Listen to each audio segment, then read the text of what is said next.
Hello guys and girls, welcome back to my channel. This is Tukir Abbas. I hope you guys are good. So before going to the topic, please guys like and subscribe to my channel.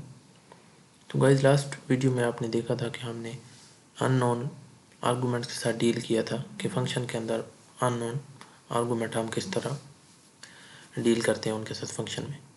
तो आज का जो हमारा topic है वो हमारा है कि passing information back from them, कि फंक्शन से इन्फॉर्मेशन वापस कैसे ली जाए। हमने देखा था कि फंक्शन हमने कॉल किया था, फंक्शन की बॉडी में दाखिल हुए थे और फंक्शन टास्क परफॉर्म करके हमें दोबारा उसी फंक्शन कॉल वाली जगह पे ले आता था, लेकिन कोई इन्फॉर्मेशन नहीं आती, अकेला कर्सर आ जाता है। यहाँ से इन्फॉर्मेशन निकाली जा सकती है फंक्शन के अंदर से, तो यस फंक्शन वैल्यू रिटर्न भी करवा सकता है। तो वैल्यू रिटर्न करवाने के लिए हम रिटर्न कीवर्ड का यूज़ करते हैं। तो जो भी वैल्यू जो हमें निकालनी होती है वहाँ से, तो वो हम यहाँ से निकाल सकते हैं। तो वैल्यू फंक्शन से कैसे निकालते हैं, यहाँ पे आपने ऊपर टॉपिक भी दे दिया। तो यहाँ पे हम क्या करते थे अमूमन के फंक्शन की डेफिनेशन बनाते थे, फंक्शन डिफाइन करते थे। तो यहाँ पे आप क्या करते थे गाइस के पैरामीटर देते थे। मैं आप num1 और num2 का पैरामीटर दे देता हूँ और इसके अंदर मैं आ जाता हूँ। तो यहाँ पे क्या होता है गाइस कि आपने एक वेरिएबल देना है आंसर, उसके अंदर आप क्या करते थे कि इनको प्लस कर दिया। तो अमूमन क्या होता था कि हम यहाँ पे प्रिंट करते थे वैल्यू, सॉरी गाइस, यहाँ पे हम क्या करते थे कि हम प्रिंट कर रहे होते थे आंसर को, तो ये आंसर हमें प्रिंट करके देता था। अब यहाँ पे क्या होता था कि जब हम फंक्शन को कॉल करते थे 5 और 10 को, तो वो हमें सिर्फ इसकी वैल्यू प्रिंट करके दे देता था 15। तो क्या होता था गाइस कि ये फंक्शन के अंदर सिर्फ वैल्यू स्टोर हो गई, लेकिन इस वैल्यू को हम यूज़ नहीं कर सकते, बाहर फंक्शन के बाहर हम यूज़ करना चाहते हैं। आपने यहाँ पे देखा था 15 आगे, 15 के साथ आप 9 मल्टीप्लाई कर सकते हैं या कुछ कर सकते हैं कि हमें आगे हम यूज़ कर सकें, तो आप नहीं कर सकते। तो इसीलिए रिटर्न कीवर्ड आया हमारा। तो हम अब यहाँ पे क्या तरीका करेंगे गाइस कि हमें अब फंक्शन वैल्यू रिटर्न करेगा, तो हम प्रिंट नहीं कर रहे। अब हमारा काम प्रिंट के साथ नहीं है, हम रिटर्न करवा रहे हैं, फंक्शन से वैल्यू रिटर्न करवाने, रिसीव करेंगे फंक्शन से वैल्यू हम अब बाहर रिसीव करेंगे। तो वो किस तरह करेंगे, रिटर्न का कीवर्ड आपने लगाना है और इस वेरिएबल में जो वैल्यू स्टोर हुई है, यहाँ पे आपने देखा था, यहाँ पे आपने देखा था गाइस कि अभी मैं देखता हूँ, हाँ यहाँ पे आप देखें कि यहाँ पे आप जब ऐड को कॉल करते हैं 5 और सपोज 10 दे देते हैं, तो वहाँ पे गाइस क्या करता था कि एक मैं अब स्टोर करवाने के लिए एक और वेरिएबल लूँगा, रिज़ल्ट का वेरिएबल लेता हूँ। यहाँ पे मैंने रिज़ल्ट का वेरिएबल लिया। अब यहाँ पे क्या होता है कि रिज़ल्ट का वेरिएबल में यहाँ पे ऐड 5 और 10 जो है, ये अब आंसर की वैल्यू में, जैसे कि 15 वैल्यू थी, ये आंसर में आ गई, एक वेरिएबल में आ गई। यहाँ पे अमूमन क्या होता है, यहाँ पे मैं लिख भी दूँ आगे आपको कि यहाँ पे जो ऐड 5 और 10 है, ये जो वैल्यू हमने दे रहे हैं कॉल के वक्त, फंक्शन कॉल के वक्त, ये असल में हमारे पास गाइस क्या होती है, इस आंसर के वेरिएबल में आ जाती है। और वो वैल्यू जो होती है वो रिज़ल्ट के वेरिएबल में हमने दे दिया, और फिर रिज़ल्ट के वेरिएबल से हम आगे भी इसको यूज़ कर सकते हैं।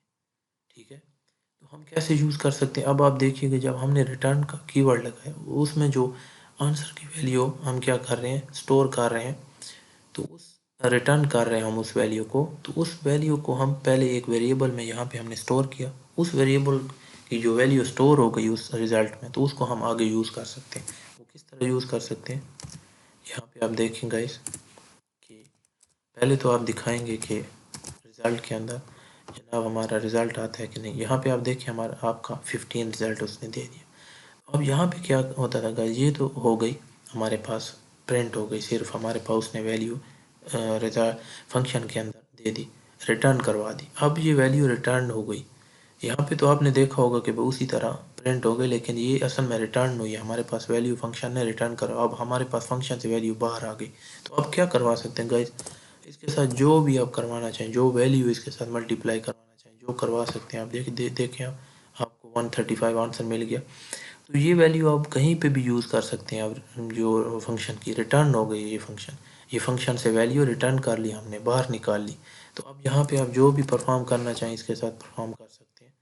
आप इसके साथ गए जो भी करना चाहें, डिवीजन करना चाहें, जो भी करना चाहें आप करवा सकते हैं। ये देखें आप जो भी ऑपरेशन परफॉर्म करना चाहें, आप यहाँ पे परफॉर्म करना चाहते हैं, करवा सकते हैं। अब हमारे पास एक और बात आती है गाइस कि हम यहाँ पे हम यहाँ पे एक ही वैल्यू रिटर्न करवा सकते हैं? जी नहीं, हम एक से ज़्यादा वैल्यू भी रिटर्न करवा सकते हैं। कैसे करवा सकते हैं? यहाँ पे आप देखिए, मैं हेलो वर्ल्ड यूज़ करता हूँ, उसके बाद गाइस मैं कुछ यूज़ करता हूँ। यहाँ पे आप देखें, आप जो भी यूज़ करना चाहें आप यूज़ करवा सकते हैं इसके साथ। आप देखें यहाँ पे मैं करता हूँ, मेरे पास यहाँ पे 15 हेलो वर्ड तो ये आपको एक से ज़्यादा वैल्यू भी रिटर्न करवा सकते हैं।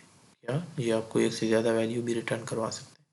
तो यहाँ पे गाइस आप क्या कर सकते हैं कि रिटर्न के बाद क्या आप एक और स्टेटमेंट भी प्रिंट करवा सकते हैं? यहाँ पे हम देखते हैं, हम कोई स्टेटमेंट प्रिंट करवाना चाहते हैं, क्या हम प्रिंट करवा सकते हैं?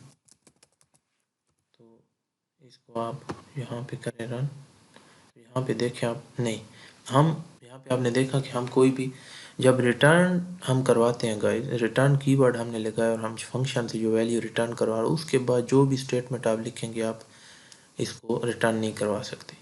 आप हमेशा क्या करेंगे कि रिटर्न से ऊपर स्टेटमेंट आपकी जो होगी आप रिटर्न करवा सकते हैं उसको। हम चेक कर लेते हैं कि हमारी रिटर्न होती है कि नहीं होती। यहाँ पे आप देख सकते हैं गाइस कि आपने रिटर्न के ऊपर जो स्टेटमेंट लिखी आपको रिटर्न हो गई हेलो वर्ल्ड, एंड जो आप देख रहे हैं रिटर्न के नीचे आपने यहाँ पे स्टेटमेंट का आपको यहाँ पे रिटर्न नहीं हुई। तो ये आप फ़र्क आपने देख लिया। आपने यहाँ पे आज सीखा कि गाइस आपने फंक्शन से एक वैल्यू रिटर्न करवा सकते हैं, उस फंक्शन से जो वैल्यू रिटर्न करवा सकते हैं उसके साथ कोई भी ऑपरेशन परफॉर्म करवा सकते हैं। यहाँ पे आपने देखा था कि हम कोई भी ऑपरेशन परफॉर्म करवा सकते हैं, वो वैल्यू हमें रिटर्न हो गई। उसके बाद आपने देखा गाइस कि हम रिटर्न एक से ज़्यादा वैल्यू कर सकते हैं। जी हाँ, हम कर सकते हैं। उसके बाद आपने ये देखा कि रिटर्न के बाद कोई स्टेटमेंट हम प्रिंट करवा सकते हैं। जी नहीं, हम बाद में प्रिंट नहीं करवा सकते, हम पहले प्रिंट करवा सकते हैं। हमने यहाँ पे प्रैक्टिकली देखा भी सही कि हम प्रिंट करवा सकते हैं। तो उम्मीद है कि गाइस आपको समझ आई होगी और मैंने फुली कंसेप्ट दिया आपको समझने के लिए। आसान मैं कोडिंग में समझाता हूँ कि आपको समझ आ जाए। तो इस कोड को मैं थोड़ा ब्रॉड कर देता हूँ ताकि आपको समझने में कोई मसला ना हो। तो उम्मीद है कि गाइस आपको समझ आई होगी और मिलते हैं नेक्स्ट वीडियो में। इससे पहले गाइस